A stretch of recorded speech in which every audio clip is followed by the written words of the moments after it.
Tungabhadra dam 33 గేట్ల పునరుద్ధరణ 3 రాష్ట్రాల కరువు జిల్లాలకి పరిష్కారం కల్పించబోతోందన్నారు తెలంగాణ సీఎం రేవంత్. 3 రాష్ట్రాల మధ్య నీటి చర్చలు కొలిక్కొచ్చాయంటున్నారు. తుంగభద్ర నుంచి 10 టీఎంసీల నీరు తెలంగాణకు రావడం లేదని, ఆర్డీఎస్ కింద రైతులకు న్యాయం జరగాలని ఆశిస్తున్నామని తెలిపారు తెలంగాణ సీఎం రేవంత్ రెడ్డి. 3 తరాల సమస్యను ఈ 33 గేట్ల పునరుద్ధరణ పరిష్కరించబోతుంది. బళ్ళారి, అనంతపూర్, కర్నూలు, పాలమూరు జిల్లా లక్షలాది మంది రైతుల యొక్క సమస్యలకి ఈ గేట్ల పునరుద్ధరణ ఈరోజు పరిష్కారం చూపించబోతుంది.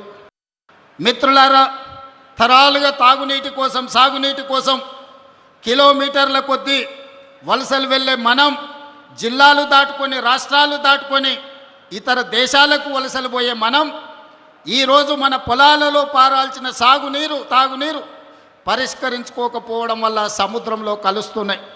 3 రాష్ట్రాల ప్రతినిధులం ఏది ఏమైనా సరే ఈ సమస్యకు శాశ్వత పరిష్కారం చూపించాలి. ఈరోజు బళ్ళారి వేదిక కావాలి. ఈ తుంగభద్ర డ్యాం నది ఒడ్డున శాశ్వతంగా ఈ సమస్యలకు పరిష్కారం చూపించాలని ఈరోజు ఒక ఆలోచనతోని, ఒక పట్టుదలతోని మేము ఇక్కడికి రావడం జరిగింది.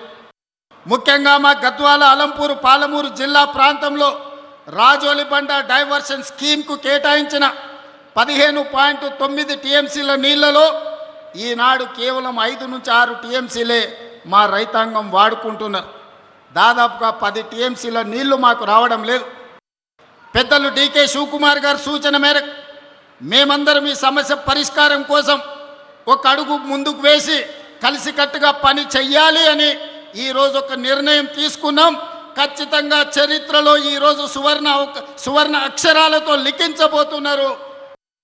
నేను మొదటి నుంచి నీకు పంచాయతీ కావాలన్నా, సమస్య పరిష్కారం కావాలన్నా అంటే సమస్యలకు పరిష్కారమే కావాలి, శాశ్వతంగా రైతాంగ ఆకాంక్షలు నెరవేరాలి అని ఈరోజు తెలంగాణ రాష్ట్ర ప్రభుత్వం నిర్ణయం తీసుకున్నది.